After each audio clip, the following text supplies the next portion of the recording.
Може да почнеме?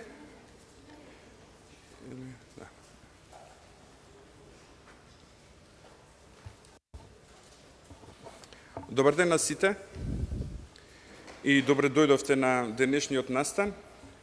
Најнапред би сакал да им ја честитам 25 годишнината на Фондацијата Отворено општество Македонија, и тоа во моје лично име, во името на Управниот одбор на Фондацијата Метаморфозис и во име на сите вработени во Фондацијата Метаморфозис. 25 години е многу долг период, многу долг пат, и мене ми е чест што и јас лично и Фондацијата Метаморфозис беа дел од овој период и од овој многу динамичен и интересен период во историјата на Република Македонија. Настанот денеска, кој има наслов Слободата и интернетот, е посебно важен за нас како Фондација Метаморфозис, која работи и има за цел да ги искористи новите технологии, а посебно интернетот во градење на демократијата, поддршка на слободата, поддршка на демократските процеси во Република Македонија, посебно во зајакнувањето на граѓаните на Република Македонија да се чувствуваат и да делуваат слободни.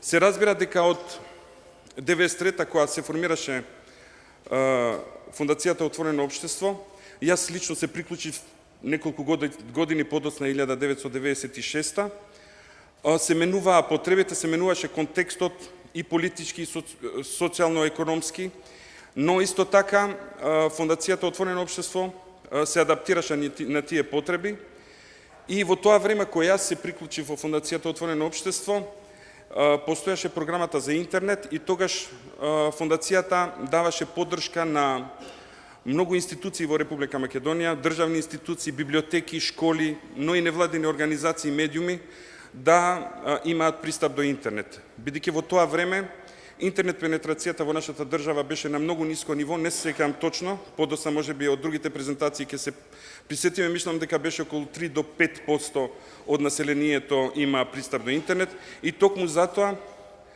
беше многу важно таа некоја инфраструктурна поддршка да се дава на институциите, на невладените организации во Македонија, бидејќи пристапот до интернетот во тоа време изначеше некаква слобода, затоа што имавме тогаш преку интернетот пристап до информации, пристап до идеи кои беа надвор од државата. Како што се менуваа работите, како што се развиваше технологијата и во Македонија се ширеше интернетот и растеше бројот на корисници, се појави потребата од содржини на интернет. Бидејќи во тоа време многу малку институции има интернет присуство, немаа веб страници, но исто така немаше доволно содржини на интернет кои се на македонски и на другите јазици кои се зборуваат во македонски, за воопшто да ги почувствуваат директно придобивките од интернетот. И тогаш програмата за електронско издаваштво на Фондацијата Отворено општество даваше поддршка на разни институции, на приватни фирми, на невладени организации, медиуми, за да воспостават интернет присуство и на тој начин да се збогати интернетот со содржини кои се на македонски, на албански и на другите јазици кои се зборуваат во Македонија. Се разбира дека после тоа и приватниот сектор и државата придонесе бројот на корисници на интернетот во Македонија да се зголеми, и како што расте се бројот на корисници и интернетот се користише и не само на работа, туку се користише од државните институции, се појави потребата да се види како интернетот и новите технологии може да придонесат за да институциите на државата да бидат поблиски и потранспарентни кон граѓаните. И Фондацијата Отворено општество во 2003 организираше првата конференција за отворено владење, кој тогаш беше, речиси, еден концепт за кој што многу малку се зборуваше, меѓутоа и тогаш Фондацијата со таа конференција, меѓутоа и со активностите и проектите кои следеа понатака, покажа дека интернетот може да биде многу важна алатка во зајакнувањето на односите помеѓу граѓаните и институциите. Еден од таквите проекти беше, например, воспоставувањето на веб инфраструктура за 15 општини во Република Македонија, во време кога општините интернет страници, освен град Скопје, речиси ниту една друга општина немаше веб страна. И таа поддршка не беше само создавање на веб страна, туку свесни за малите капацитети на општините во тоа време, фондацијата даде поддршка и да се вработи по еден човек кој 2 години работеа на одржување на таа инфраструктура, одржување на тие веб страници и создавање на една култура внатре во општините, дека интернетот е многу важна алатка и битна не само за информирање на граѓаните, туку и на давање на услуги кон нив. Сите овие спорадични иницијативи, не само на фондацијата Отворено општество, меѓутоа и на приватниот сектор и на државата, покажа дека постои потреба за еден постратешки пристап во сите овие активности, за да може да се изгради одржливо информатичко општество во Македонија. И интернетот и новите технологии на вистина да се стават во функција на граѓаните и на вистина да играат таа улога, демократска улога во нашето општество. И тогаш фондацијата Отворено општество во соработка со Метаморфозис, меѓутоа и во соработка со UNDP, работеше на стратегијата за развој на информатичкото општество во Македонија за периодот 2005 и 2007. За тоа подоцна ќе слушнете од нашите колеги на другите панели, каде што за прв пат, можеби не за прв пат, меѓутоа една од ретките стратегии која со консензус беше адоптирана и изгласана во Собранието на Република Македонија и која на еден начин ги даде темелите за сите понатамошни проекти и активности во Македонија во областа на информатичко општество. И така како што поминуваше времето и како што реков, бројот на интернет корисници растеше, исто така се појавија и социјалните медиуми и бројот на корисници на социјалните мрежи и медиуми исто така многу порасна и мислам дека сме сега некаде до 60% од населението во Македонија користат интернет.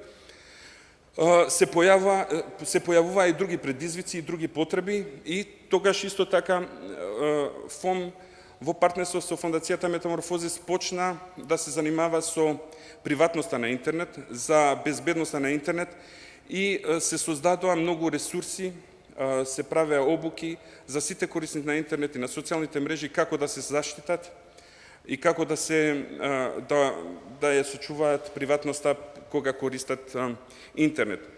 Нажалост, не постои таа безбедност и приватност, која максимална која не постои технологија или ресурс кој може да обезбеди 100% сигурност. И ние баш сме сведоци, бидејќи потоа следеше еден период во Македонија кога не само што се прислушкува нелегално граѓаните, туку и се затвара медиуми, не може, интернетот остана единствениот слободен простор во Македонија каде што можеа слободно граѓаните да се изразат, да критикуваат и да дискутираат за важни политички и други процеси во државата. И фондацијата повторно го искористи тој слободен простор и даде поддршка за многу медиуми, интернет медиуми во Македонија. Таа поддршка беше директна, понекогаш беше во партнерство преку фондацијата Метаморфозис и во тој период се создадоа многу медиуми на интернет кои игра една многу важна улога во еден многу тежок период за Република Македонија и беа на некој начин единствените извори на критични информации кон се тоа што се случува во државата и можеше слободно да се разговара, да се дискутира и да се пишува за сите тие процеси. И како што се развиваше интернетот и се менуваше и контекстот и се менуваат и предизвиците, стигнавме денеска до еден период кога пристапот до интернет не е толку проблем. Содржините на јазиците што се зборуваат во Македонија не се толку проблем, меѓутоа се појавуваат други проблеми и предизвици кои се поврзани со професионалното новинарство, со лажните информации, лажните вести, со други девијации во онлайн медиумите, со говор на омраза и повторно со со приватноста, со проблемите поврзани со заштитата на приватноста и повторно Фондацијата Метаморфозис во партнерство и со поддршка на Фондација Отворено општество Македонија продолжува да работи во таа насока и всушност целата ова кратка историја која јас во многу кратки точки ја раскажав за тоа што правеше ФОМ овие години и што правеше Фондацијата Метаморфозис, кои беа предизвиците поврзани со развојот на информатичко општество, всушност се рефлектира и во денешната агенда. И затоа во првата сесија ќе слушате и за стратегијата, и за тие први инфраструктурни проекти во Македонија, за да потоа продолжуваме со една сесија која е поврзана со сегашните предизвици и проблеми поврзани со интернетот, и со медиумите, и воопшто со начинот на информирање на интернет. Јас не би сакал повеќе да должам, бидејќи за сите овие работи, за дел од проектите кои ги спомнувам, ќе слушате директно од луѓето што беа вклучени во тие проекти и кои конкретно придонесоа сите овие добри работи да се случуваат и да се спречат лошите работи. Само би сакал уште еднаш да истакнам тоа што ние сите го знаеме, а дека интернетот е важен за слободата, не само затоа што он е по природа слободен и демократски медиум, меѓутоа исто така е медиум кој треба да се заштити, затоа што он е таков, меѓутоа таков треба и да се одржи, а тоа може да се направи само ако невладените организации, медиумите и сите ние продолжуваме да го задржиме како таков, бидејќи и кај нас во Македонија, меѓутоа и во светот има се уште тенденции за регулација на интернетот, за цензура на интернет, и токму затоа мислам дека постојано треба да продолжиме да работиме и бидејќи да се чувства слободата е чувство и за да се чувстваме слободни ние треба да имаме пристап до идеи, до информации, до знаење, а тоа интернетот најефикасно и најдобро го прави денеска. Без да должам, би сакал сега да ја дадам збор на членката на управниот одбор на Фондацијата Отворено општество, Санта Аргирова. Повелите.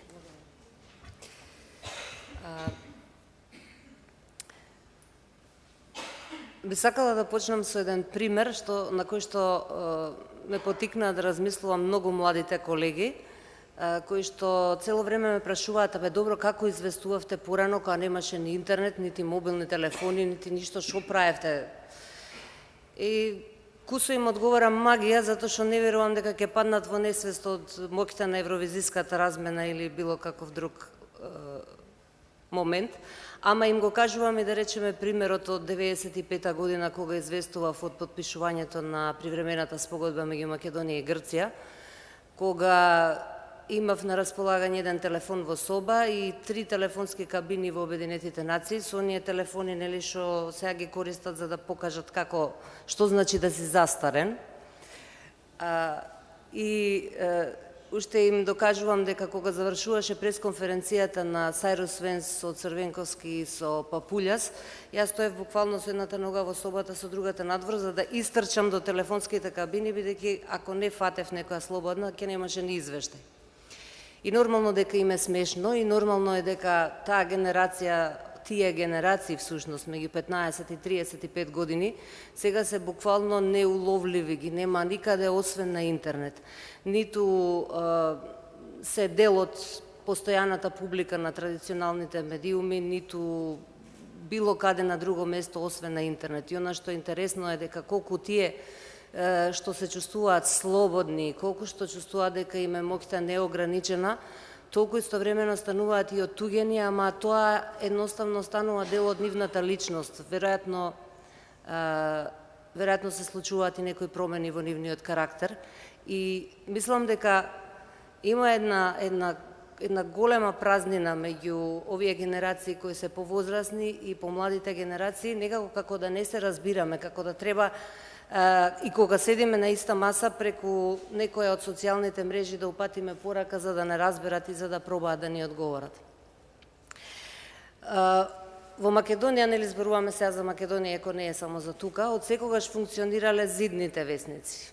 Кулуари, кафански муабети, секој имал некој познат, да речеме твојата комшивка или пријател на твојот пријател или тетка на твојот другар со кој што работиш или било како. И јас тоа на шега си го велам дека македонскиот Facebook постоел од секогаш, само што бил еднонасочен. Не можеш да вратиш. И она што сега ја прави таа разлика е што интернетот кој го користиме и социјалните мрежи, всушност благодетот е што се двонасочни, отворени, што достигнуваат секаде многу брзо и што ниту една тајна условно или ниту една информација не може да остане скриена. Она што е навистина придобивка е таа инклузивност, правото на изговорено нешто, правото на слобода да видиш нешто, правото на слобода да добиеш информација и да ја искоментираш. Безгранично, ама мислам дека сепак треба да има некакви граници, нешто што последниве години многу јасно ни се исцрта, бидејќи бевме сведоци на тоа и како треба и како не треба да се користи интернетот. Всушност, би можеле да кажеме дека секој еден од нас, секој граѓанин има свој социјален медиум, бидејќи може едноставно да ја отвори мрежата која и да сака и да го каже својот став. Она што потоа се случува е што ќе се најде некој и ќе те повика да го објасниш ставот или ќе те нападне или дури во крајна линија она што е најнепожелно и најлошо ќе го употреби говорот на омраза, тоа што имавме исто така прилика да го видиме, и нешто што не обврзува сите нас и во салава и надвор било каде да ги употребиме социјалните медиуми на начин на кој што ќе ја подигнеме општествената свест за тоа дека навистина луѓето имаат право да говорат. Сите групи во општеството, сите поединци, секој еден има право да го каже тоа што сака на својот приватен зид, без разлика што тоа досегнува до најдалечната точка, ако некој сака, со еден клик може да стигне до таму. Би сакала да кажам дека моќта на интернетот е голема, но исто така би сакала да кажам дека не треба да биде и да се издвои како единствена моќ, како нешто што треба да го предводи светот. Мислам дека тоа треба да биде само уште една алатка преку која ќе се изразуваме или ќе ги слушнеме тугите мислења, ќе бидеме толерантни, ќе дебатираме, но не мислам дека интернетот е комплетната иднина на било кое општество. Мислам дека е само едно многу јасно, чисто огледало на општеството. Кога ќе ги отворите социјалните мрежи, ќе ги погледнете коментарите или ќе ги прочитате статусите некаде пренесени од некого, сваќате, го гледате всушност сопственото општество. Гледате што е тоа што се случува таму и сваќате колку е тоа крајно несовршено и колку всушност совршеноста на интернетот ви ги покажува вашите несовршености. Интернетот и слободата е една димензија, но слободата е многу поголема работа и никако и никогаш не може да зависи само од тоа колку е интернетот достапен. Веројатно интернетот нема да дозволи и не треба да дозволи во 21. век да имаме терор власти или режими или било што ќе ги кочи луѓето да живеат слободно и слободно да се изразуваат. Ама во крајна линија, она што ја дава слободата не е само интернетот, туку напротив. Оние кои што се појавуваат на интернет, оние кои што не се појавуваат на интернет, властите, сите чинители во општеството, сите ние овде, тоа е слободата. Ако вие дозволите да се спушти слободата само на интернет, значи веќе имате проблем во општеството, веќе живеете во режим или во недемократско општество, веќе немате доволно демократија. Бидејќи интернетот, слободата и изразувањето таму е само еден начин на покажување на тоа во какво општество живеете, дали несовршено, помалку совршено или евентуално совршено, што е вистинска реткост. И уште еднаш би сакала на крајот да апелирам дека секој еден, сите општествени чинители и секој еден поединец навистина треба да го употребува интернетот и во таа функција. Да кажеме дека на некој начин едукативна, затоа што, например, би можеле ли да замислите дека на интернет, на некои од социјалните мрежи ќе се појави дебата за тоа, еве во конкретниот пример, дали ви е татко еден или друг. И луѓето дебатираат докажувајќи се, бидејќи знаат дека биле познаници на вашата фамилија или не знам од која друга страна, и вие седите го гледате тоа и си велите дали е возможно да се случи овакво нешто. Затоа велам дека крајната поента на интернетот и крајната цел никогаш не може и нема да биде дека тој ќе ја донесе слободата или дека тој ќе ја одржува слободата. Затоа не би му придавала толкова важност, а би му придала многу поголемо значење во однос на тоа дека се остварува преку него слободата и правото на вистинско информирање. Се разбира, она што го спомна и Бардел, дека лажните вести го земаат својот данок, бидејќи луѓето сега се научени со еден клик на брзина да се информираат што се случува, па дури не ни завлегуваат во тоа дали веста е од денешен датум, дали е точна, дали од каде е, од кој е изворот, и станува уште едно поле од каде што никнуваат и се развиваат шпекулации. Ете толку би сакала да кажам, освен ако немате вие некоја идеја плюс. Благодарам.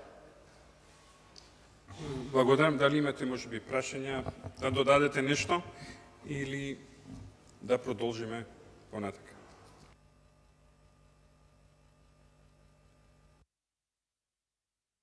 Доколку немате прашања, тогаш предлагам да продолжиме со наредната сесија. Го поканувам Филип Стојановски и другите панелисти да дојдат.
Би можеле да почнеме така?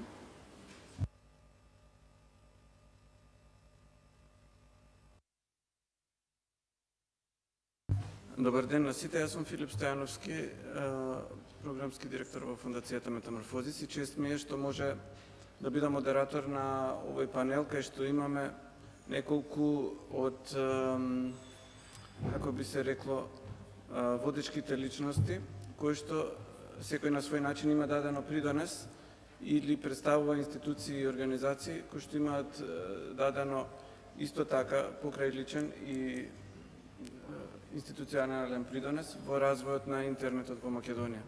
Идејата ни беше дека не може да зборуваме за ефектите на интернет без да осознаеме дел од историјата, која што во моментов можеби и не е толку позната за мнозинството од нашето население.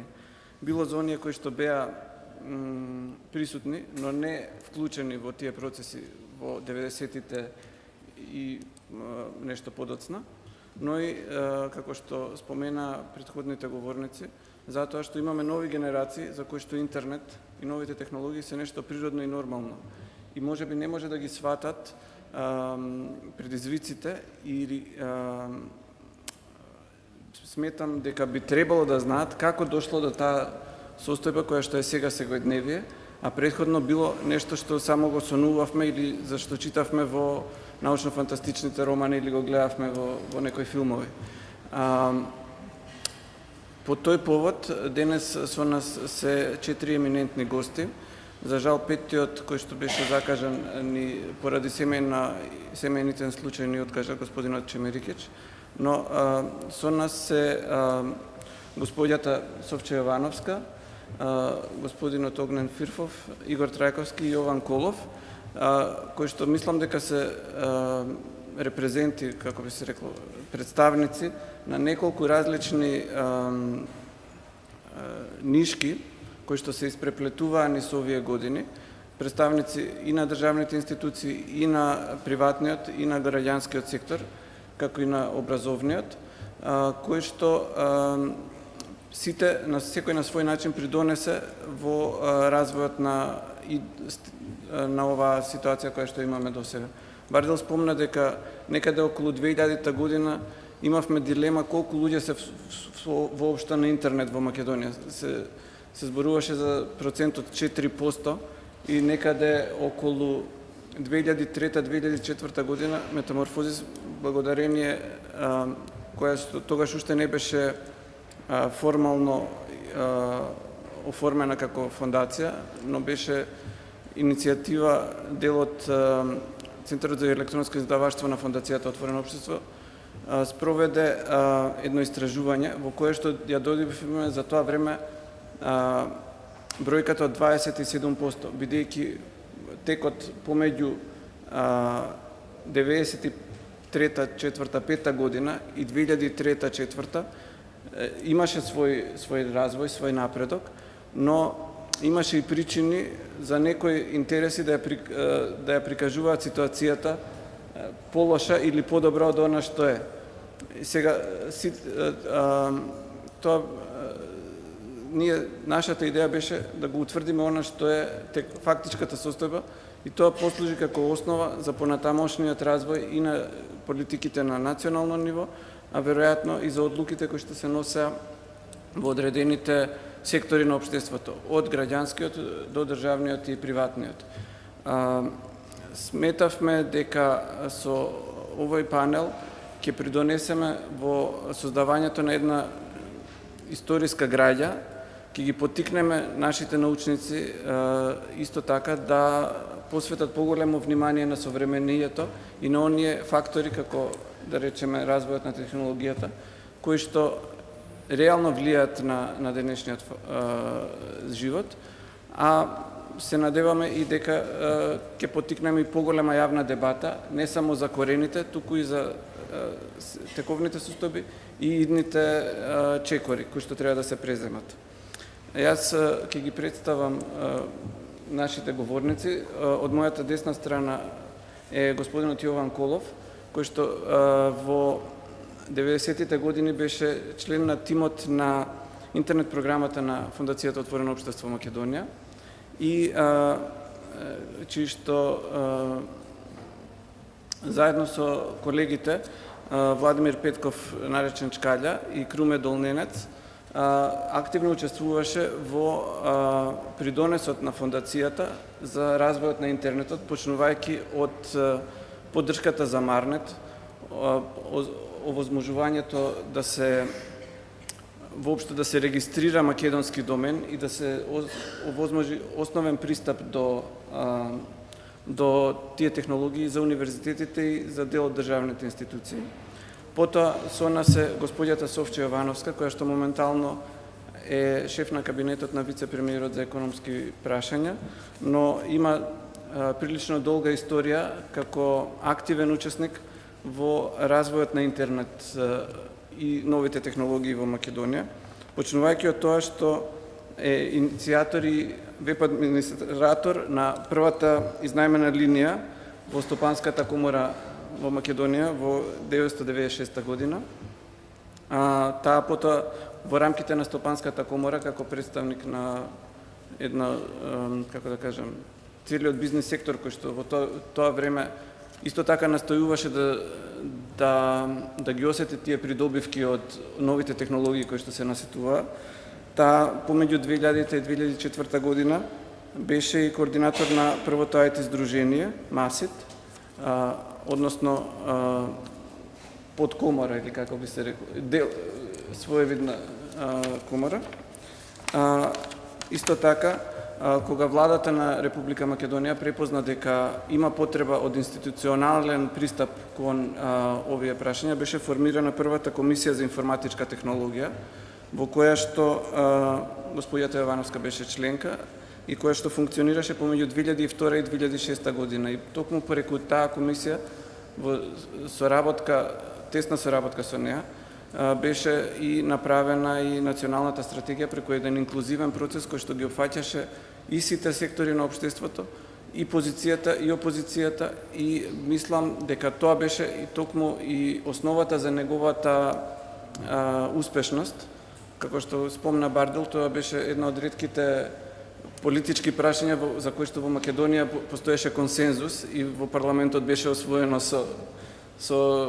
без никакво противење, односно со консензус исто така. И господјата Јовановска во рамки на тој процес беше драфтер за еден од координатор на драфтерите, односно на дел од тимот на развојот на националната стратегија, како прв таков документ во Македонија, кој што го собира целиот тој инпут и од јавноста и од работната група, која што броеше чинам околу 30 на стручни лица, и сето тоа го става во една форма која што беше потоа процесирана преку јавни расправи и усвоена потоа и на политичко и државно ниво. И потоа, како што се развиваше државната инфраструктура, беше формирана и Агенцијата за електронски комуникации, односно АЕК, во која што господја Јовановска беше прв председател на комисијата во периодот од 2005 до 2010 година. Во понатамошниот период исто така таа да го зазема местото и на член на првиот национален совет за информатичко општество.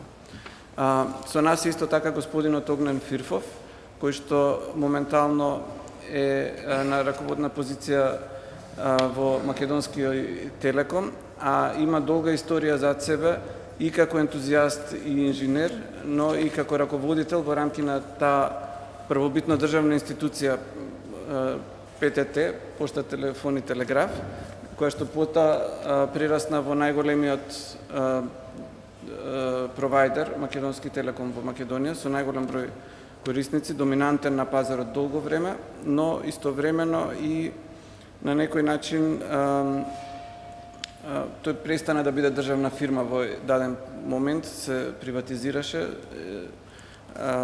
иако има се уште државна собственост, но идејата ни беше дека би ја добиле, со неговото учество би ја добиле перспективата и на техничко лице внатре во постоечкиот систем, кој што работеше на некој начин на реформирање на тие структури кои што интернетот ги затекна на почетокот на 90-тите, таму каде што се.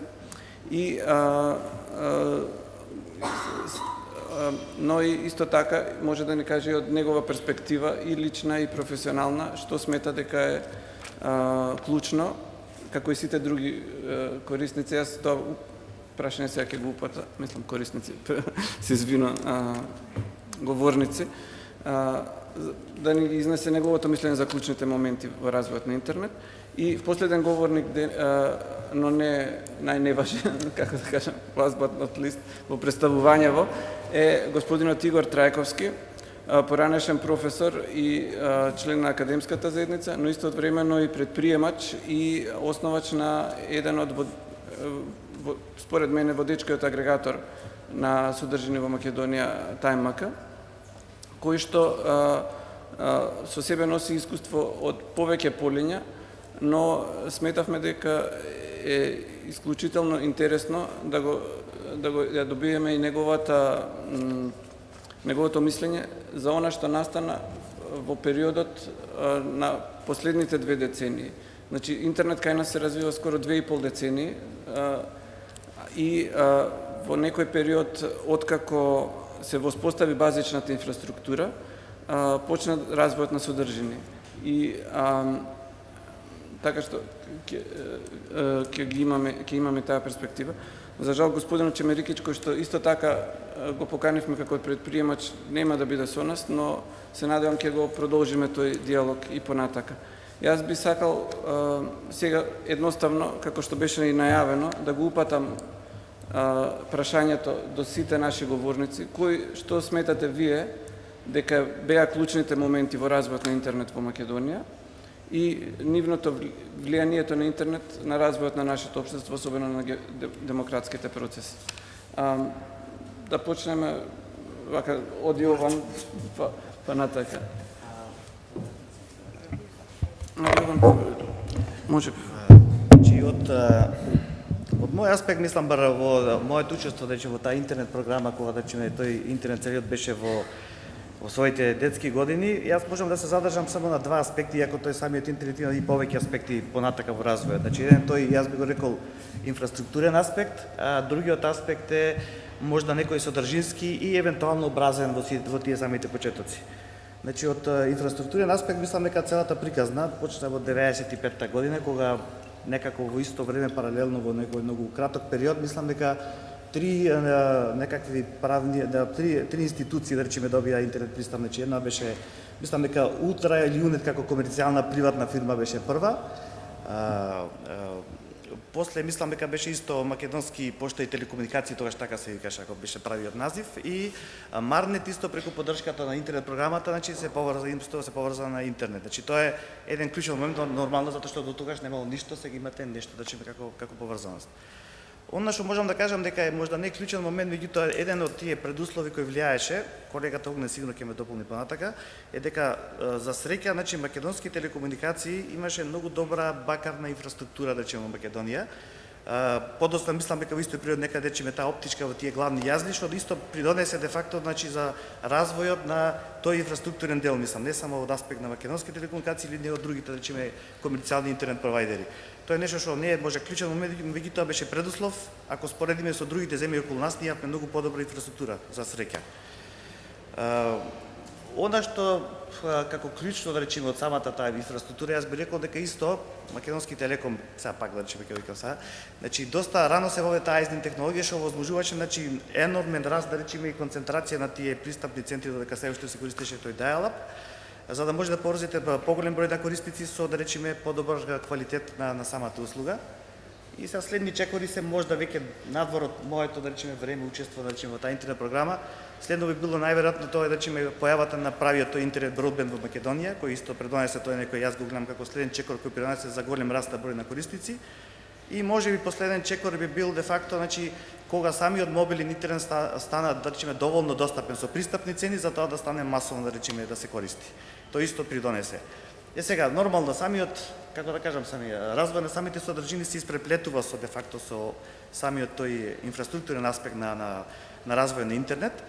Од самите почетоци, мислам, нормално, првите, да речеме, може да кажем, интересна работа, значи се од тие првите веб-сајтови кои да се, да речеме, тие први провайдери, дали била тоа фондацијата на низиниот сајт СОРА-ГМК или бил сајтот на Македонски телеком или на Ултра. Интересна работа беше дека, значи, освен тие сајтови што ја представува самата институција, како таква, меѓутоа има еден обовезен обврзен дел, како да кажеме, ја представува и Македонија, пошто дотогаш за Македонија немаше никаква содржина на самите на интернет, и тоа беше нешто како сите ние мисламе дека чувствуваме како обврска да има таков некој дел, па додека имаше и некакви можеби вести. Тоа е нешто интересна работа од тој аспект, така да уште од самиот почеток со, да речеме, поврзувањето инфраструктура на интернет, имавте веќе некаква содржина или представување на Македонија према интернет, бидејќи мислам тоа баш се сметаше дека де факто тоа ќе стане достапно и ќе може да го гледа некој надвор кој ништо не знае на нашата земја и така натаму. Друг можда клучен момент од аспект на содржински аспект, да речеме, интерно од Македонија гледано, можеби онај момент кога сите овие класични, јас би рекол, медиуми ја видео потребата дека мора да се присутни на интернет и полека, да речеме, тие почнува да бидат присутни, мислам. Тоа исто придонесе де факто, мислам дека самиот, да речеме, тој контент кој се креира, подоцна ви креира корисници. Тоа исто мислам дека влијаеше за зголемувањето на бројот на интернет корисници. И секако мислам, она што можеби највеќе направи бум во последните 10 години е појавата на социјалните мрежи. И денес практично немате корисник кој има мобилен телефон, кој не користи Facebook и така таму. Тоа е секако нешто што исто даде дополнителен буст на бројот на самите корисници. Тоа од аспект, да речеме, тој мој поглед, како да кажем, на самата, речеме, за развој на интернет. Од аспект на тоа, речеме, како интернетот може би допринесува за демократијата, да речеме, демократските процеси во некое општество, јас мислам дека интернетот донесе значи, еден начин, да речеме, да сите тие информации можат многу побрзо да стигнат до крајниот корисник, многу побрзо да стигнат до крајниот корисник и исто така на тој начин нас ни дава повеќе знаење. Многу побрзо во смисла на да речеме додека порано, ако сте сакале да речеме има некоја вест која треба да се пренесе, треба да оди во медиум, па чекате вести навечер да гледате, сега тоа можеби директно го добивате да речеме на некој интернет фит или било како, можеби преку Facebook на крај крајава. Исто така да речеме количината на информации која може да се пренесе од било кое практично место на планетата стана поголема. Например, ако порано речеме се пренесувале речеме вести во текстуален формат, да речеме преку интернет, имаше таков некој период кај што ние да речеме објавувавме такви некои содржини да речеме преку нашиот вебсайт. Сега може да речеме да пренесете видео информација, што е нормално да речеме носи можда многу повеќе информација, многу повеќе интересна и поприлична за гледачот без никакви проблеми. Со самото тоа што да речеме интернет дава повеќе информации и знаење на сите нас како граѓани, јас мислам дека ни дава повеќе моќ де факто да влијаеме во процесите во општеството. Мислам тоа е она што е можда сумирано според мен да речеме најбитното придобивка од интернет. Во текот на вашето излагање се потсетив на два примери. Кога се случи атентатот на председателот Киро Глигоров на 3 октомври 1995 година, токму на серверот на фондацијата на Сорос ОРГМК беа објавени информации за тоа случување. И тоа беше нешто што беше многу ретка појава. Се сеќавам дека сите беа возбудени бидејќи мислам дека серверот падна. Премногу посети имаше од странство заради тоа што едноставно имаше десетина вебсајтови во Македонија во тој момент.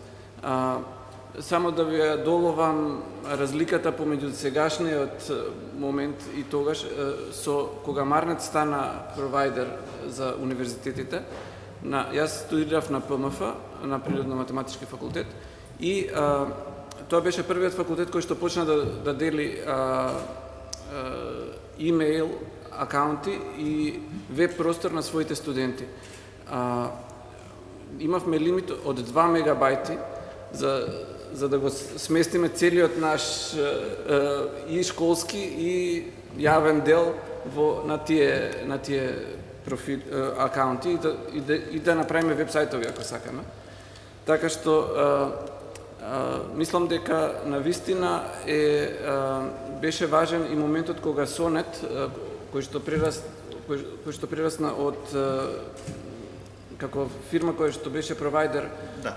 Практично речеме го наследи речените на програмата, пошто заврши буџетот на самата програма, после речеме ние моравме да се осамостојни. Секако имавме таа инфраструктура и едноставно продолживме да функционираме како комерцијален интернет провайдер. Да, но вие исто така дававте и бесплатни сервиси кои што денес се вообичаени, тогаш беа мислам огромен како фримейл, бесплатни од... Јас ќе кажам, тоа обично, како се вика, necessity is a mother of invention, ние дававме фактички во таа програма, имавме поддршка за отприлика 50% од средните школи, добива интернет во периодот од некои 3 години, и сега, кога тоа го возможивме од 97 година, мислам дека сите се поврзаа, ние најнаш добивме на маса на корисници, средношколци, кои имаат потреба од имейл. И сега да го решиме тој проблем фактички, ние го криевме тој фримейл сервис, за да може секој сам да си отвори имейл и за да може тоа да користи имейл, речеме секој средношколец. Сега подоцна тоа ги прерасна тие граници, мислам се користеше од другите наши корисници, може би корисници надвор, речеме, што биле наши, да речем, на одреден начин комерцијални, меѓутоа тоа е нешто што де факто речеме ги прерасна границите и денеска трае, мислам дека се уште има луѓе што го користат, колку и да е тоа, да речеме, смешно во споредба со другите модерни сервиси, али постои. Благодарам. Ние ќе продолжиме дискусијата и со сите говорници, но сега би сакал да преминеме на господја Јовановска, која што би ја поканил исто да го даде своето согледување за нашето генерално прашање. Повелете. Благодарам за поканата и да упатам честитки по повод јубилејот за фондацијата Отворено општество е немалку 25 годишен јубилеј. Се поклопува со еден мој јубилеј, 25 години искуство во комора пред да дојдам во кабинетот на потпредседателот Ангјушев, така да на поканата да учествувам на дебатата која се јави Филип и Бардил и кога почнавме да вртиме во архивите све што сме направиле во овие изминати 25 години во делот на комората, во делот на активностите за развојот на интернет. Се потсетив на стратегијата која работевме и видов таму сме напишале горе еден цитат на Виктор Иго, кај што вели дека на светот нема ни една посилна работа, односно има една работа која што е посилна од било кој вид на оружје, а тоа е идејата која што доаѓа. Таа идеја која што доаѓаше развојот на таа информатичка технологија, не само со појавата на интернет, него во Македонија, некако уште кога го завршив електротехничкиот факултет на смерот информатика 91 година, Македонија стана држава и почнаа сите некако нови процеси, све нешто ново нас не следеше во развојот во државата. Пред неколку години внука една моја од сестра која што студира и докторира на докторат во Германија во моментот, ме праша, ме вика, тето, вие како сте студирале без Google? И уствари тогаш станавме свесни дека не дека немавме Google, него имавме многу повеќе дружба, размена на книги, скрипти, моравме да ја купиме една книга електрични материјали, сети и огнен од Бего, од Загреб, па морате нели да знаете српско-хрватски па да читате, па други англиски книги, значи нема функција search, па да пребарате одма да дојдете до она што ви е потребно. Меѓутоа, можеби како што потенцираше и претходно Сандра, повеќе се дружевме, повеќе комунициравме, разменувавме идеи директно и на тој начин успеавме да ги совладеме сите тие нови технологии, а она што не водеше веројатно идејата за таа нова технологија, нешто ново за кој што не зборат многу луѓе, него само одредени групи оние што слушнат. Така се појави со првата интернет изнајмена линија која што имавме во Стопанската комора на Македонија, ја тогаш како раководител на IT центар. И се сеќавам кога почна тоа како медиум вработените, може да замислите кој бум им беше тоа. Тоа се све правници, економисти. Првиот шок им беше 92 кој им воведовме компјутерот и претходно све работеле на машини за куцање. Мислеа дека ако има интернет, дека сите од светот нас не гледаат што правиме во комората. И тоа беше првиот, да кажем, бал како да се објасни. Меѓутоа, како ги видоа придобивките од користењето на таа технологија и од она што го презентиравме на компаниите, има неколку моменти кои што би сакала да ги споделам, кои што сега од оваа перспектива изгледаат смешни, ама тогаш беа реалност со која што треба да ја надминете и да ја на некој начин разрешите. Значи, вработените почнаа да го користат имејлот, им беше добро затоа што некаде околу 70% нашата работа во комората беше со странските комори и на нив им беше чудно, па и вие имате во Македонија интернет, затоа што разменувавме содржини по имејл. Меѓутоа, ако ќе треба да се работувате со Министерство за економија, со Министерство за надворешни работи, таму ни чуле за интернет, ни веб сервери има, ни имејлови има, тоа беше хаос како ви да комуницирате. Прати ми на факс, кој е бројот, никој не се јавува на факсот. Ама истото работа се случуваше и со компаниите. Почнавме ние да споделуваме информации, ми викаме, ви пративме на сите по имејл на компаниите и сега се јавуваме на телефон, дали го добивте имејлот? Ти вика, таа нашиот информатичар на болување, само он има пристап до имејл, утре кога ќе дојде, немаме информатичар, значи тоа беше една баш револуција во користењето на интернет, за да сватат дека алатката не е само помодарство, него е алатка која што ќе им помогне да направат интернационализација, односно да сака да извезат.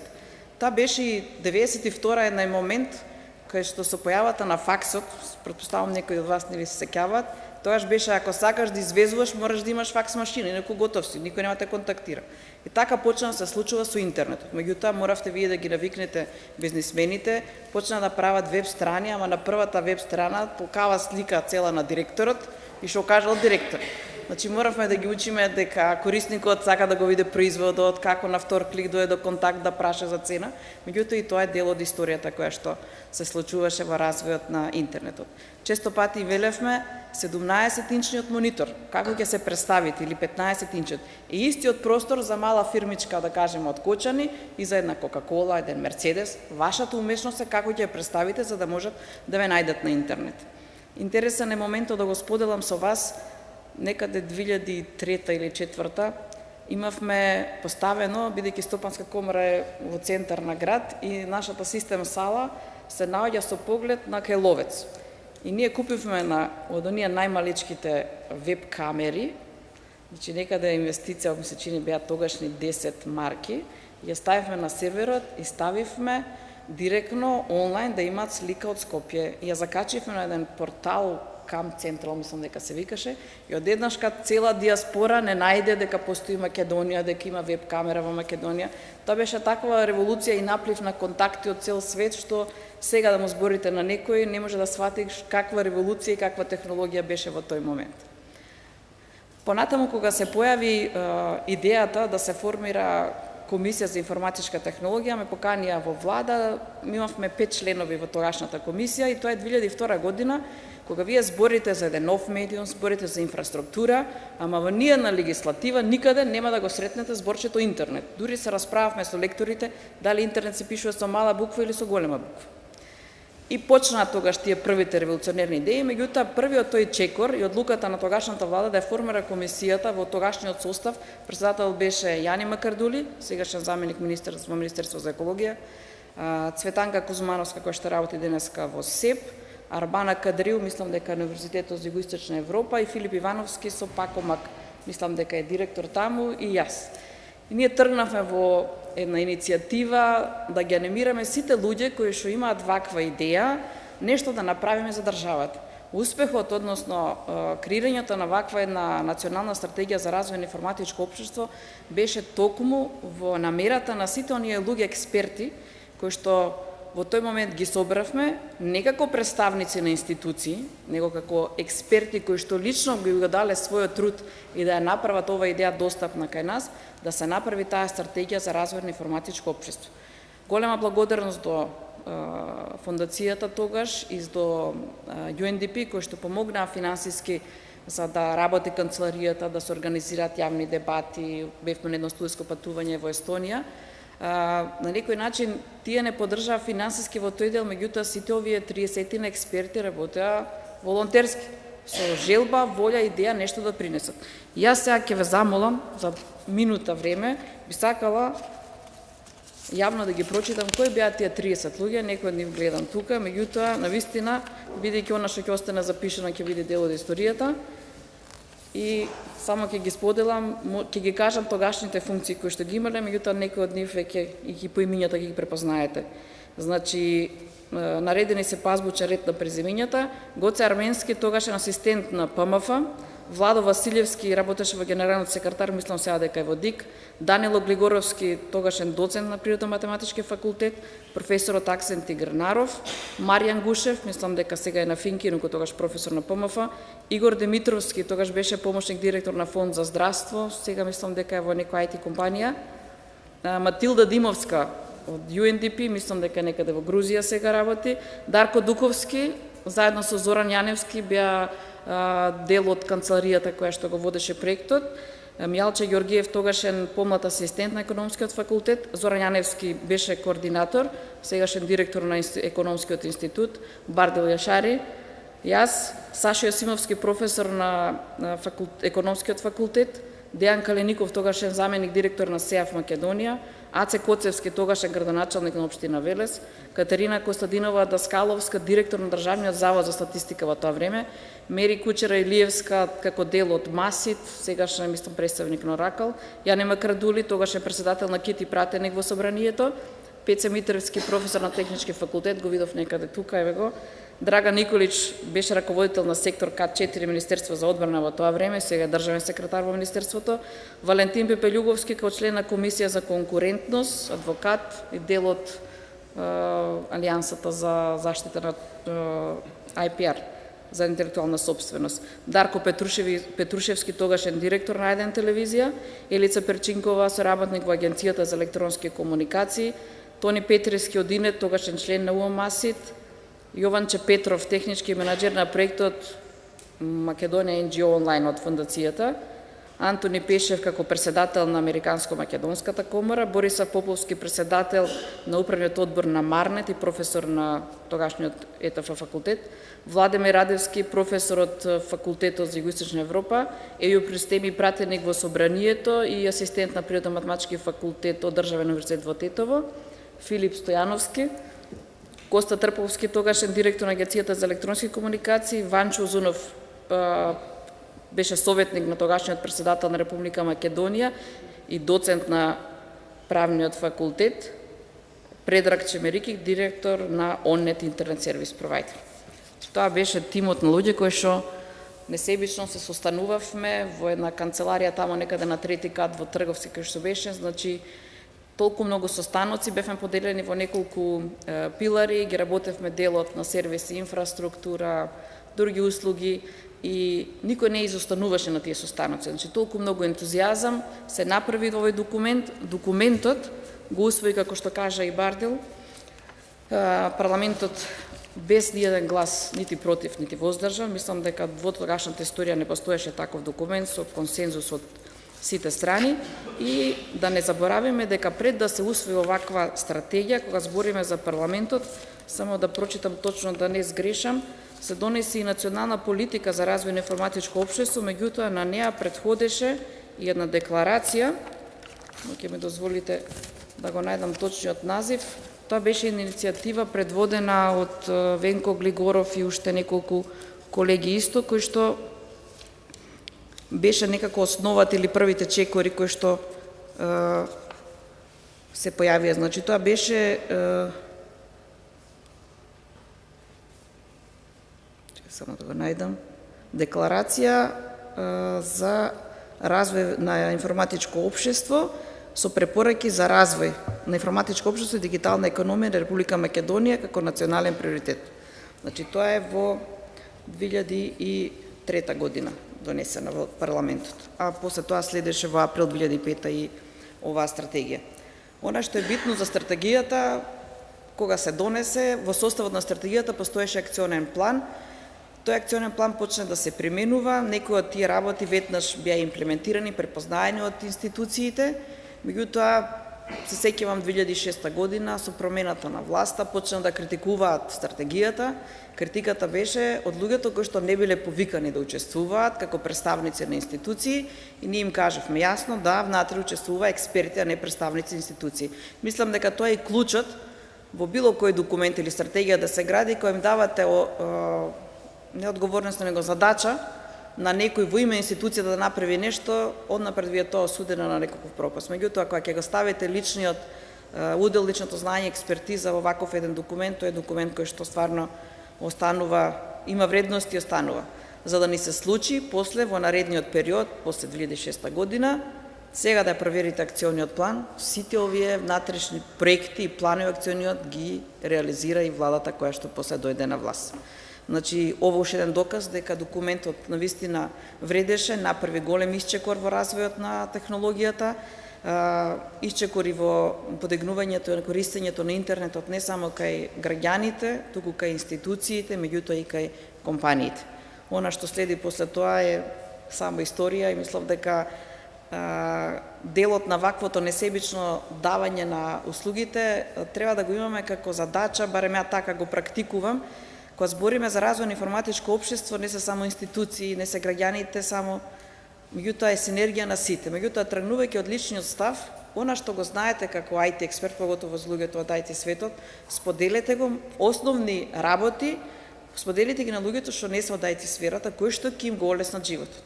Секој пат во што сум го работела во животот и во комората, покажете им ги прво придобивките на IT технологијата, не ги бомбардирате со технолошкиот дел стручно, за да не ги исплашите, меѓутоа користа да ја имаат.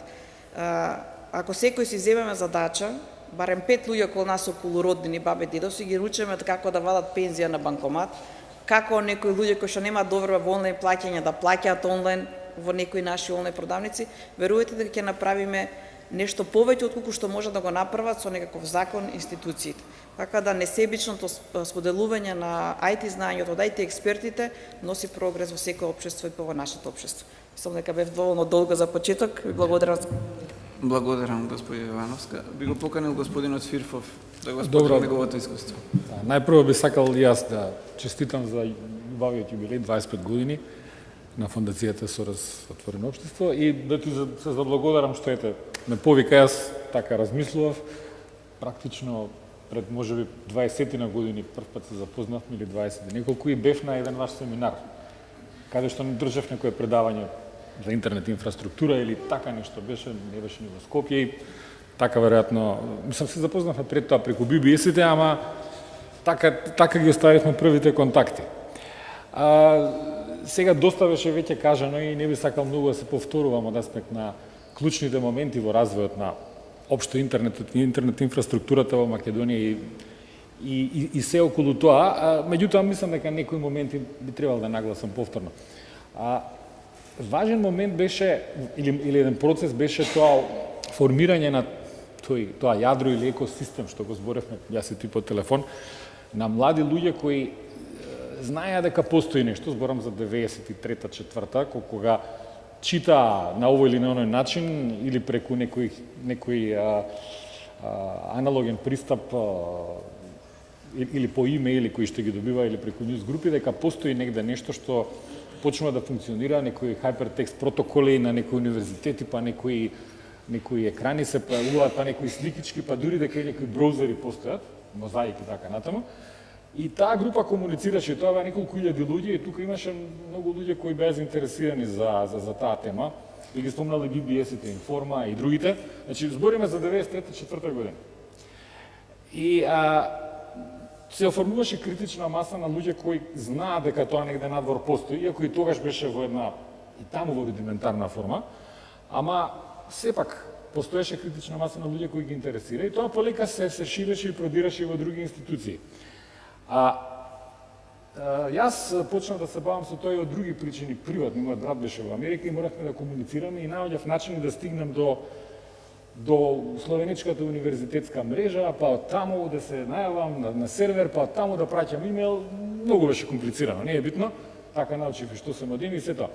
Ама почнав и да пишувам написи во Информа. А потоа се вработив во ПТТ, како систем инженер, еден ден ми се јавува еден директор тогаш. И ми вика, знаеш, има тука некоја идеја, се појавил тој некој интернет надвор, треба нешто да се направи, гледам ти си пишувал, имаш некои познавања, дали си спремен да се вклучиш, мене многу не ми требаше. Почна таа една работна група, меѓутоа беше многу интересно сето тоа. Имаше големи непознаници кај тогашниот менеджмент, државна институција, возрастни луѓе, голем дел од нив никогаш компјутер во животот не виделе. И не беше едноставно, меѓутоа пројдоа некои 6 месеци и се одлучи сепак да се направи една инвестиција, која не беше драматична, сега не се сеќавам, некои 50.000 марки тогаш, веројатно, и да се започне со некаква услуга, меѓутоа нели, требаше и меѓународна инфраструктура, па имаше преговори со неколку компании, сателитски и така натаму, бидејќи меѓународната инфраструктура не беше баш добра во тој момент. Терестријалните линкови не функционираа, сепак. И тоа така почна да се тестира и декември 95-та, 7 декември започнавме со првиот комерцијален сервис. Тоа го имавме како некој роден ден. Факт е, како што рече Јован предходно, не бевме први. Не бевме први, бевме втори на пазарот, зборам од комерцијалните провајдери. Инаку да, Имарнет предходно започна со нели активности во академската сфера, добија некој поврзување. Од денешен аспект сето тоа изгледа многу смешно, инфраструктурно, мислам што било инвестирано и како тоа изгледало. Имавме некои 16 модемски dial-up линии. Делот по младите веројатно и не знаат што е dial-up, веројатно.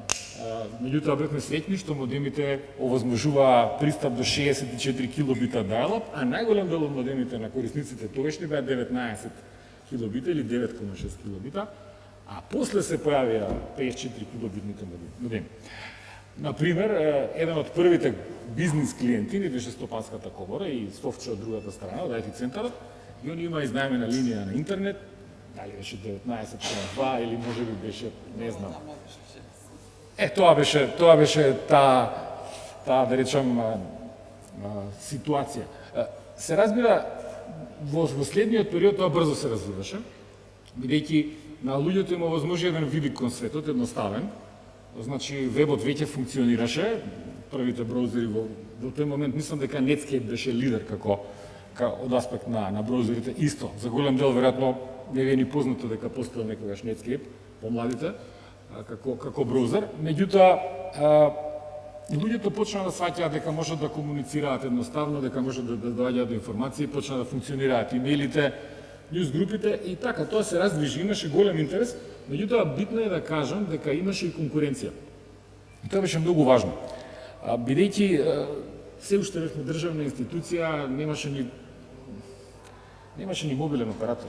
Значи немаше ни еден 95-та година.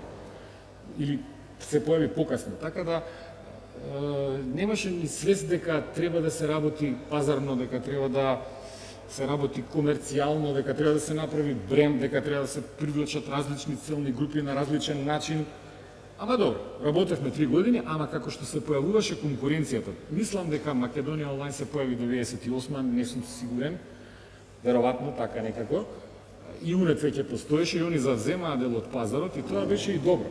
Мислам и клиентите да имаат опции и нас натре не движеше, не сите, мислам, ама оние што беа засегнати ги движеше. И од тој аспект тоа се развиваше добро, меѓутоа секогаш можеше и подобро. Битен момент беше 99-та, кога тогаш имавме нов менеджмент, морам да го спомнам, Ден Дончев, беше нов генерален тогаш, млад, 31-2 години, имаше комплетно разбирање и за инфраструктурата и за услугите, прифати да направиме посебно брендирање на интернет провайдерот. Значи, веќе не бевме ПТТ, бевме Телеком, државен, нели? Ама посебно брендирање да направиме на интернет. Значи, посебен бренд, посебно лого, посебно позиционирање, посебен спот. И 7 декември 99 се брендиравме комплетно, направивме и посебен нов портал, кој беше дизајниран во сосема различен стил од корпоративната страница на Македонски Телеком, тогаш жолто-плаво и така натаму. Ова беше сосема поинаку, таргетираше помлад свет, имаше одлична порака, не биди без врска, двосмислена и така натаму. И тоа беа едни почетоци на тој условно интернет маркетинг и колку беше тоа успешно, може да ви кажам. Имав средба со една професорка тогаш, сега да не именувам, и она вика, сте добиле сериозна конкуренција, вика, ете, се појавија некој мтнет, вика, гледа баш минатата недела, тешко вас, викам, супер, викам, одлично, значи сме успеале да направиме нешто што треба и да го издвоиме од оној монопол и, нели, спора компанија која не мисли многу на пазарот и така. После тоа имаше други важни моменти во развојот. Има еден момент на кој некои се сеќаваат, некои не. Тој можеби не е толку важен за самиот развој на интернет, ама важен беше во едни критични моменти во државата. 2000-2001 кога беше конфликтот. Мислам дека дури и сите интернет провайдери некако се обединија и работевме на еден проект кој се викаше Culture in MK и OK MK, мислам така нешто. Работевме на пласирање на, да речем, позитивни информации за Македонија во тој момент меѓународно и доста имаше од тоа, да речем, позитивен фидбек, затоа што нели се прикажуваа некои други настани кои не беа убави и тоа мислам дека помогна доста и за ширење на една позитивна култура и надвор, ама и тука. Исто така, важен момент после тоа 2001-2002, веројатно е појавувањето на оннет и додатното размрдување на пазарот. Сега Пепи не е со нас тука денес, би можел повеќе да каже, ама они беа доста иновативни, атрактивни во тој период и така додатно го размрдаа пазарот и мислам дека тоа помогна додатно.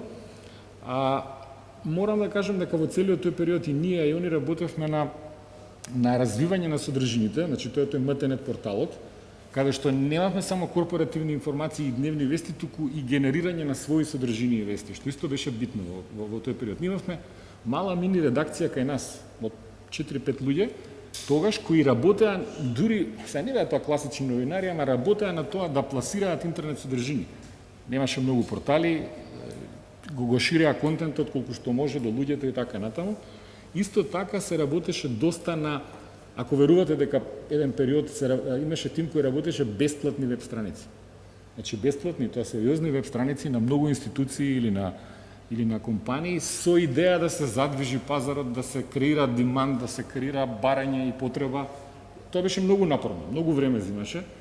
И тие луѓе практично работеа за нас, беа платени од фирмата, а краткорочно не генерираа никаков приход, меѓутоа како и да е. Значи беше една пионерска улога и важна гледано. Дури беше направена една платформа, се викаше EasyWeb, со која што практично корисниците можеа после тоа да креираат и сами веб сајтови. Па знам, контактиравме со општини македонски, па ги убедувавме дека треба да направат веб сајт, па мислам дека им нудевме некакви компјутери како донација, само да се расшират, па тука имаше такви слични ситуации со градоначалниците, па со нивни слики на прва страна и сето тоа, ама тоа се развиваше полека. Исто така, мислам дека важен момент општо беше тоа што освен ниското ниво на интернет пенетрација во тој момент, 4-5%, може би беше и нешто повеќе, беше и немањето доволно компјутери во тој момент. И тоа особено збориме во тој момент за персонални компјутери и добро, лаптопите дојдоа покасно, па и на тоа почнавме да работиме, почнавме да комбинираме тоа уште 2001-2002 PC плюс интернет кампања во која што тогашниот dial-up ISDN, добро ме подсети Јован, со ISDN услуги го бандлиравме со компјутери кои некоја таму банка ги даваше на рати, па ги дававме заедно и тоа почна да зголемува број на корисници. Не се сеќавам на бројките, меѓутоа како бандл или како пакет почна да стимулира користење на интернет, па потоа тоа се претвори во други модели кога се обезбедува и на рати и се финансира. Тоа исто така мислам дека помогна прилично за развојот на пенетрацијата, бидејќи алатката беше потребна, тоа беше персоналниот компјутер, предоминантно за фиксниот интернет. Важен период исто така е веројатно околу 2004 година се појавија кабловските телевизии. Морам и нив да ги спомнам, денес сум адвокат на сите провайдери, ама мислам дека е коректно, бидејќи они направија една голема инфраструктура на почетокот аналогна. Меѓутоа почна особено Телекабел или Роби, почна да нудат интернет услуги во Скопје, Штип и другите градови и денеска се едни од поважните провайдери на услуги, фино го бандлираа со нивната аналогна телевизија и потоа и со телефонијата. И они исто одиграа важна улога во порастот на бројот на корисници и во едуцирањето на корисниците на одреден свој начин. Исто така многу важен период е од 2004 до 2008 периодот во кој Телеком одлучи конечно да финансира бродбенд услуги или ADSL. Почна срамежливо во 2004-та, инаку тогаш веќе бевме приватна компанија, па работите одеа полесно, немаше потреба од убедување за очигледни работи. Нормално, меѓутоа мораше да има секогаш бизнес кейс кој покажува профитабилност. Сега тука беа секогаш дискусиите, дали певекот е 5, 7 или 10 години, дали тоа се исплати или не. Меѓутоа сепак неминовно беше да се воведе ADSL, асиметричната бродбенд технологија. И почна срамежливо 2004-та, меѓутоа вистинскиот бум се направи 2007 година. Тоа беше една одлука сериозна, затоа што 3 години се тапкаше во место со бројот на бродбенд корисници. Мислам, имаше пораст, меѓутоа беше спор, тоа беше некоја скиминг стратегија, собирање на најубавите корисници со најголем спендинг, па тие да се префрлат на бродбенд и така натаму, тоа беше спор.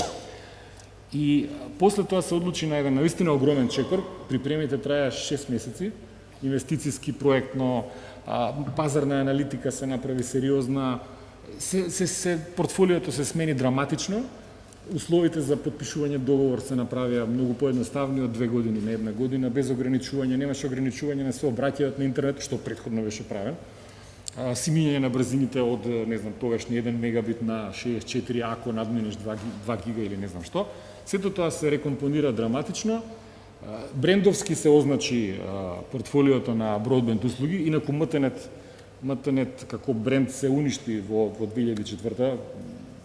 Одлучи менеджментот тогаш дека нема потреба од тој бренд. Го споја со бродбенд фиксните услуги, што лично мислам дека беше рано, тоа требаше малку покасно да се направи, 2006-2007 веројатно, но тоа се одлуки. И тогаш се брендираше Max ADSL, започна огромна кампања која, не може да се многу за бројки да зборам, ама целиот број на дотогашни корисници генерирани за 3 години се дуплираше за 2 месеци. Значи, или просто да кажам, продажбата дневна се зголеми 8 пати, што е невидено, мислам. И така ние почнавме драматично да подигаме бродбенд пенетрацијата во Македонија. И ние, добро, и кабловските веќе работеа на истиот концепт, а и помалите провайдери почнаа да добиваат холсейл или услуга на големо од нас, и тоа така некако одеше заедно како лавина нагоре, мислам. И мислам дека тоа е многу важен момент, кој придонесе за драматично ширење на бројот на корисници, да денеска, од она што гледам, следам и така, навистина нивото на интернет пенетрација во Македонија, да зборам сега само за фиксна пенетрација преку широкопојасни услуги, е многу висока. Споредено со регионот и дури споредено со некои европски земји. Значи, тука сме некаде околу 67 до 70% на распространетост на широкопојасни услуги споредено со бројот на домаќинства. што е сосема една висока бројка испоредена и со Хрватска, и со Романија, и со Бугарија, дури со европски земји на високо ниво. Сега да, можеби не е 80 или 90% како во Норвешка, или можеби, не знам, во некои други земји, меѓутоа е добро. Навистина е добро, секогаш може да биде и подобро. Исто така, мислам дека еден важен момент, не е толку инфраструктурен, меѓутоа важен, тука ќе мора да го спомнам TimeMK, дефинитивно, се агрегаторите кои, не знам точно кога се јавија, веројатно 7, 8 е така, кои помогнаа исто така за подигање или за една акумулација на интернет содржините и зголемено читање и интерес на корисниците. Тоа е стварно битен момент, кој го зголеми интересот на популацијата, а сигурен сум дека овозможи на многу, како да кажам, странични интернет содржини или портали кои веројатно не би биле достигливи така едноставно да влезат во мејнстримот, би рекол, на интернет, и да на тој начин читаноста цела се зголеми како една позитивна спирала. Ја таква прилика го гледам тоа. И тоа е важен момент и тоа продолжува и понатаму. Исто така, социјалните мрежи се важни, нема дилема, нели и нивниот драматичен развој, особено од кај 2007-2008 и последниве години. Некој кажа предходно бардел 60% од населението на интернет, на социјални мрежи, веројатно и повеќе. Денеска и исто така влијаат во последните години. И уште еден или два битни моменти ги спомнавме предходно, меѓутоа малку поексплицитно би сакал да ги нагласам. Мобилниот интернет сигурно, меѓутоа во мобилниот интернет клучниот момент е моментот кога почнаа да паѓаат драматично цените на мобилните телефони, односно на смартфоните.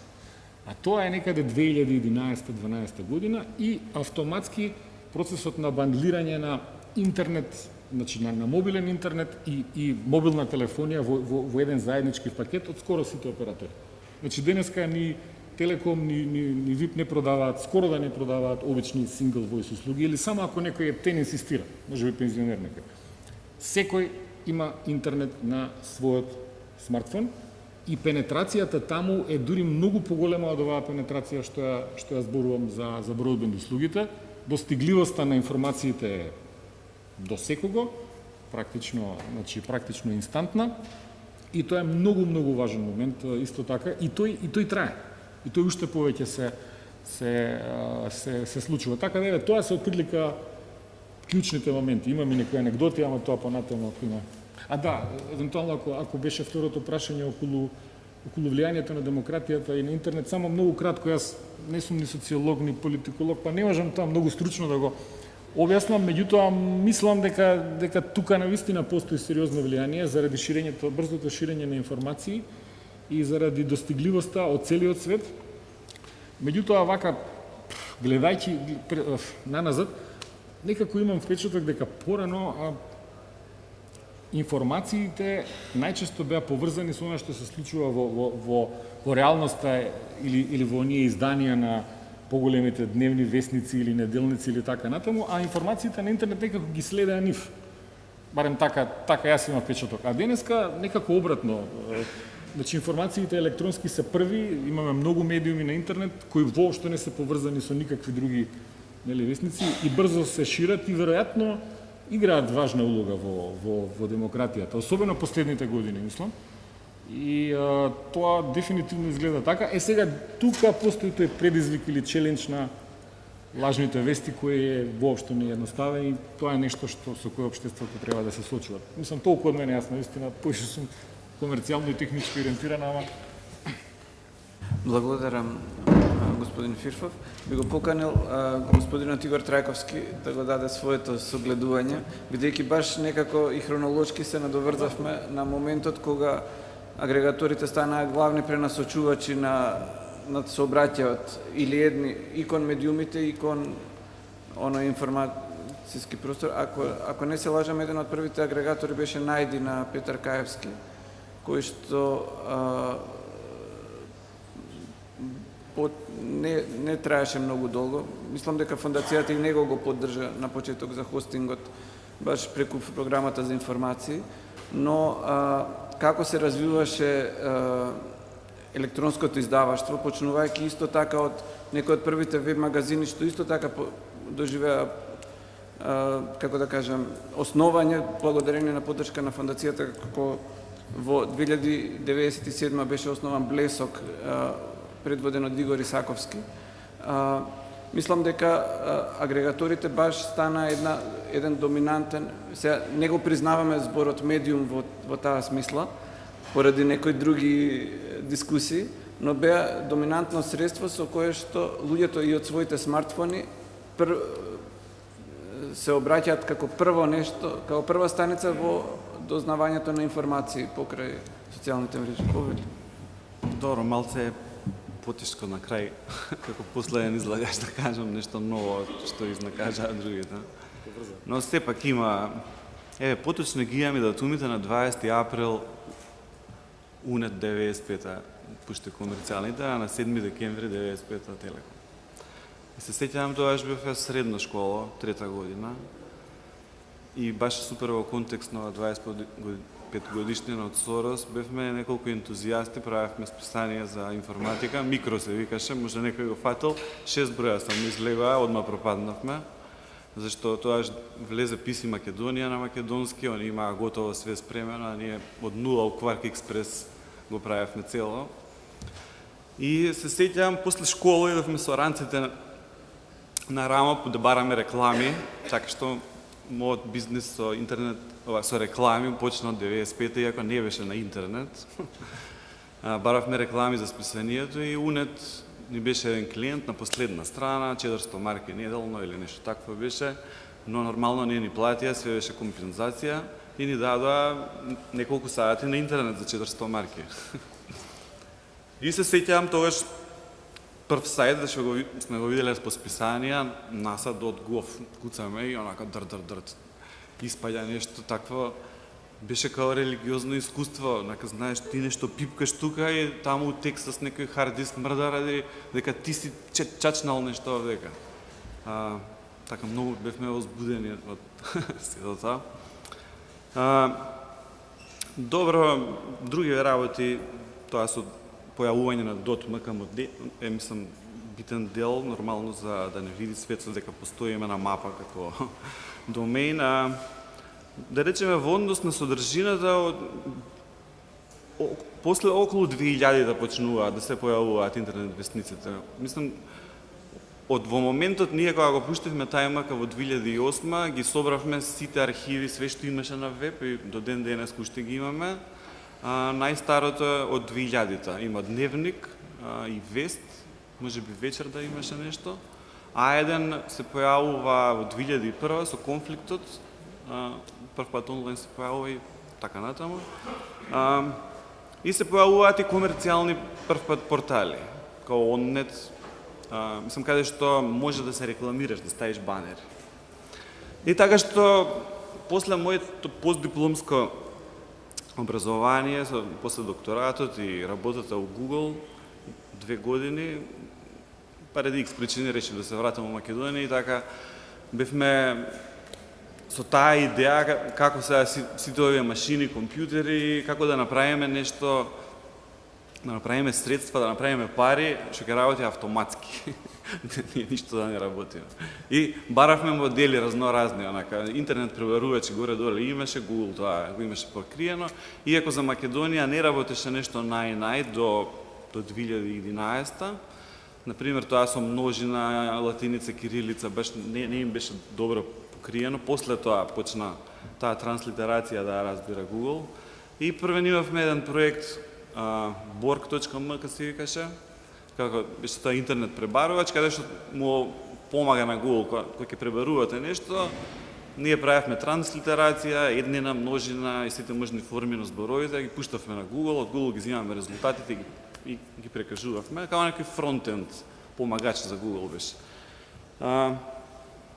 Но видовме дека сепак најголемо време луѓето проаѓаат читајќи вести на интернет. И некако таму го најдовме местото каде што може оваа наша цел да направиме, да искористиме вистинска вештачка интелигенција, нешто што ќе прави пари автоматски. Тоа ни беше како главен мотив. После ми спаднаа другите развој на демократија и такви ствари, имплицитно. Така што во 2008 на 1 јули го пуштивме сајтот, сега 10 годишнина кај крајме, можем да кажем дека од 90% од сајтовите во Македонија сме ние постари, ако не сме ньюс сајт.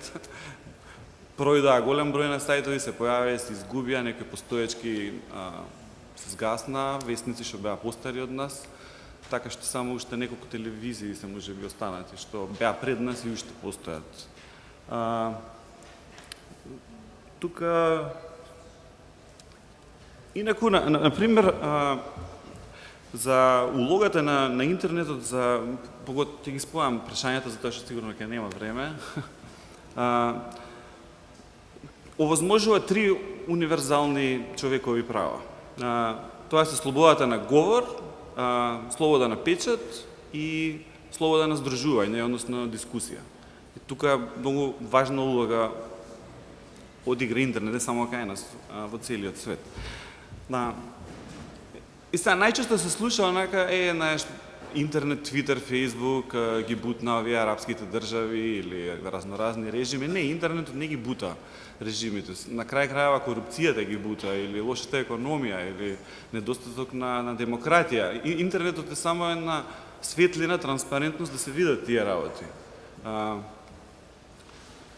Јас така го гледам, интернетот како алатка за транспарентност, затоа што ако видиме дури историски, мислам биолошки историски, најголемата експлозија на видови се случила во таа камбријска експлозија, 550 милиони години, ќе речев пред нашата ера, кога светлината влегла во океаните, кога водата се расчистила малце и кога почнале животните помеѓу себе да се гледаат, почнале да измислуваат нови начини за како да се адаптираат, како да изедат некого побрзо или да се сокријат од некого, така што трансформацијата на биолошките видови се појавува кога почнуваат они да се гледаат помеѓу себе. Тогаш најголема адаптација почнува да настанува.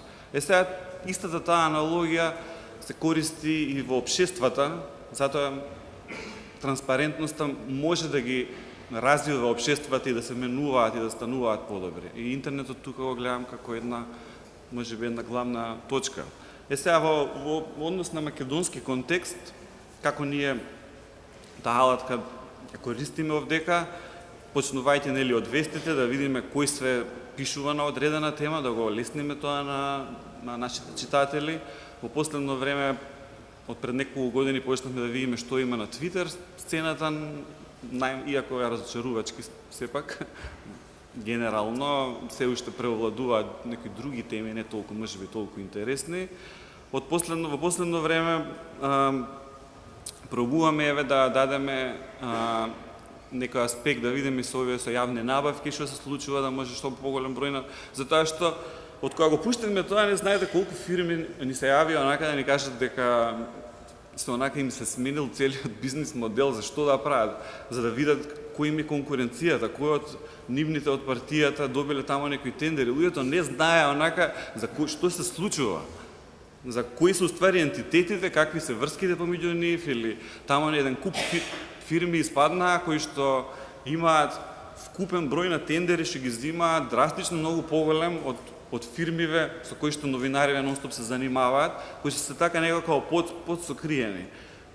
Голем број на тендери со мала вредност, на која ќе ги агрегираш работите, многу различни фирми испаѓаат кои се уствари најголемите корисници.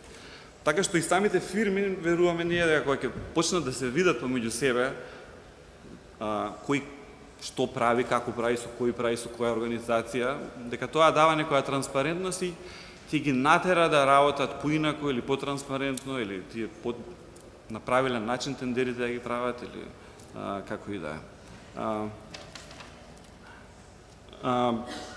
е. Сега, да, во однос на интернетот и влијанието за демократија, уште 2 минути, нема да имам многу. Проблем се овие фейк ньюс. Да, тоа е поготово сега во последно време и се популаризира, затоа што некако интернетот се изгуби моќта на авторитетот. Сега секој е авторитет, секој е експерт, секој нешто што ќе каже. И тоа е можеби некоја човекова природа. Луѓето се некако осетливи тоа да многу така лесно кога примаат информации од своји пријатели или некои наводни познати личности да го земаат тоа за точно, без да се проверат сите работи. Друга работа исто е, поради нашата изложеност на интернет, ние оставаме голема дигитална трага за нашите навики, дури и за нашите подсвесни процеси, што се случуваат во нас, што уопште не сме свесни дека ги имаме во нас, но со нашите активности оставаме траги, кои што машините поради својот капацитет за процесирање на големи информации може да ги најдат тие патерни кои што постојат во нас, кои што во нас дури не се ни свесни ние дека ги имаме, и потоа на специфичен начин со пуштање на специфични пораки, реклами, вести, информации да можат да влијаат на тие процеси, а со тоа преку влијание на нашите подсвесни процеси, тие па влијаат на нашите рационални процеси, да имаме ние специфично политичко мислење за нешто или одреден став по одредено прашање. Така на крај, ако се види,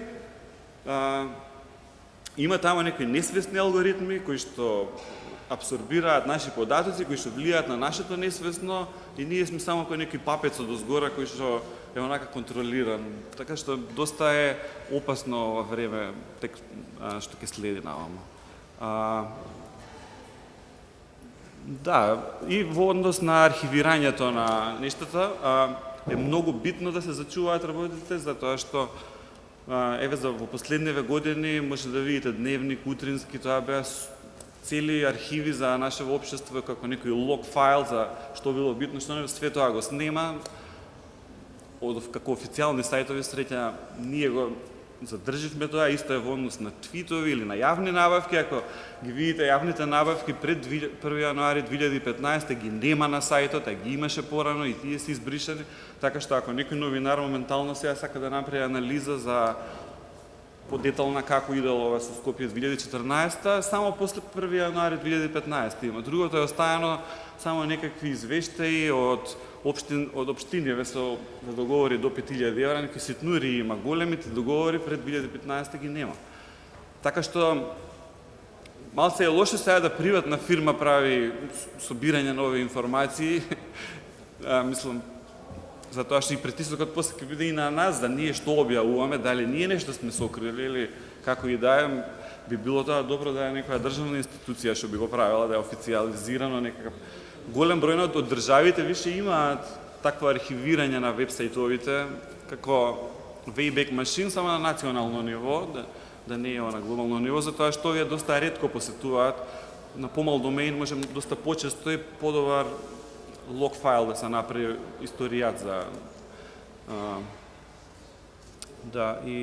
толку ќе биде. Благодарам многу.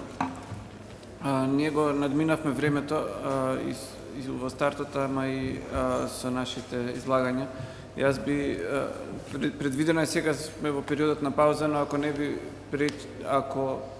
ако може накратко би оставиле простор за ептен блиц прашања, за да може да ја продолжиме паузата или веднаш со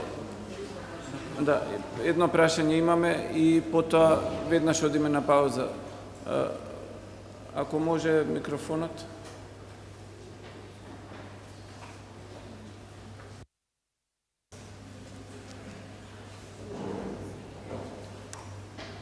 Кај господинот.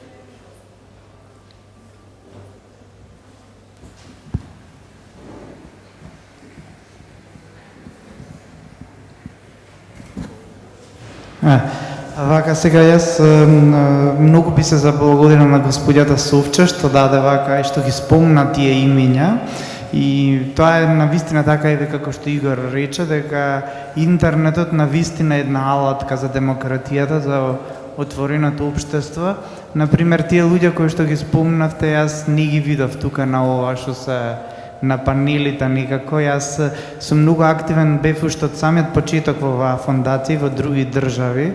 Меѓутоа, за жал, мислам дека нашето раководство тука не беше баш најсреќно одбрано, да речеме, во другите држави од Источна Европа, тоа беа навистина едни дисиденти, едни луѓе кои што сакаа да воспостават едно слободно, едно отворено општество.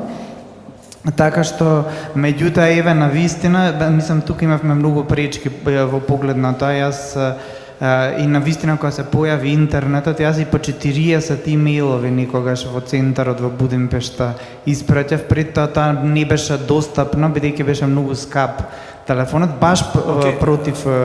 Ако може, дали имате конкретно прашање, зашто... Да, добре, јас се разбирам дека се брзаме, меѓутоа идејата е слободно да ги поставиме прашањата и целосно, не? Добро, значи, јас еве сега би го искористил, дали може би се наоѓаме пред една нова препрека, пак никој да сака да не сопре, баш спрема користејќи ги оние општествени канали кои што баш треба да ги отворат информациите, значи како што ви спомнав, како што за жал кај нас беше често пати користена оваа фондација. Би го прашал господинот Игор, вие имате искуство во странство, што бисте кажале, зошто јас мислам дека многу се прави пречка тука за отварање на новите хибридни медиуми, речиси воопшто ги нема, Netflixот речиси никој не го користи кај нас. Дали може би мислите дека е тоа едно вака и дали мислите, ја мислам дека конечно таа последна технолошка, да речеме, фаза, затварање на хибридните медиуми, дека конечно ќе дозволи да на вистина станеме отворено едно општество. Благодарам. Фала ви. Игор, ако... Па ја искрено прв пат слушам што е тоа хибриден медиум. Не сум запознаен со терминот. А во однос за Netflix не верувам дека не се користи дека. Мислам баш Слични платформи се користат сигурно. Како? Слични платформи се користат, баш дали конкретно Netflix не сум сигурен.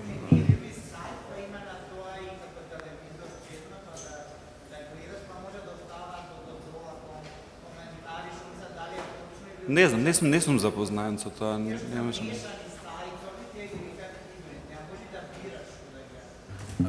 Во ред, ќе може во текот на паузата да го доразјасниме терминот, а доколку јас би ви се заблагодарил на учеството и на вашите пренесени сознанија и би ве поканил да го продолжиме настанот со наредните сесии. Фала многу. Кажи им шо? Или само понапред?